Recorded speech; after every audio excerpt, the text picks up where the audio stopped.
আজ রাতে শুরু হবে 2026 ফুটবল বিশ্বকাপ। ইতিহাসের এই প্রথম 13টা মুসলিম দেশ এই বিশ্বকাপে অংশগ্রহণ করবে। থাকবে সৌদি আরব, কাতার, তুরস্ক এবং সবচেয়ে বেশি টাইমলাইনে থাকবে ইরানের মুসলিম ফুটবলাররা। ইরানি ফুটবলারদের জার্সিতে থাকবে, এই ফুটবলারদের বাম দিকে থাকবে #168। এই 168 168 এই পিনটা হবে গোটা পৃথিবীর মুসলমানদের প্রতিবাদের ভাষা। এই #168 কি জানেন?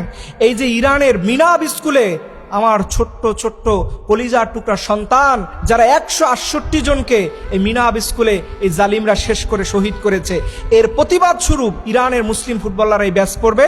আমি আশা রাখবো এবং আপনাদের সবাইকে বলবো, আপনারা মুসলিম দেশ ইরানকে সাপোর্ট করুন। এখন তাদের সাপোর্ট দরকার। এতে কি হবে?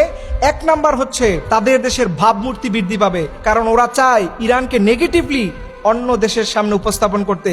আমরা ইরানকে সাপোর্ট দিয়ে দেখিয়ে দেব র্যাঙ্কিং এ ইরান হচ্ছে শীর্ষ, মানে ইরান হচ্ছে সবার থেকে আলাদা এবং সবার থেকে ভালো। 2 নাম্বার, ইরানের জনপ্রিয়তা এটা যত বাড়বে মানুষের পজিটিভ ধারণা হবে, ইউরোপের মানুষগুলো বিশ্বাস করবে যে না, ইরান অনেক ভালো একটা দেশ।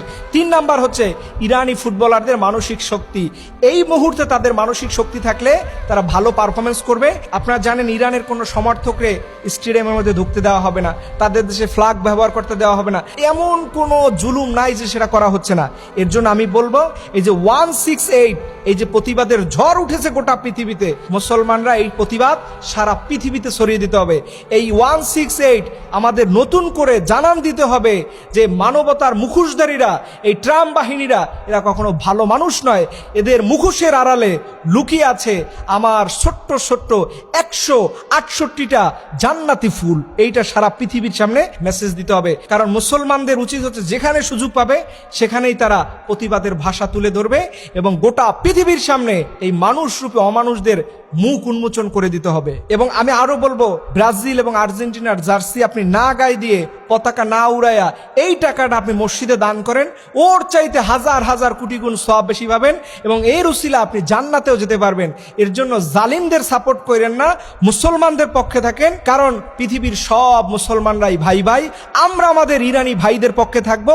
আপনি থাকবেন কোন দলে সেটা আপনার সিদ্ধান্ত। রব্বুল আলামিন যেন ইরানকে আল্লাহ যেন বিজয় দান করে, সবাই বলুন আমিন।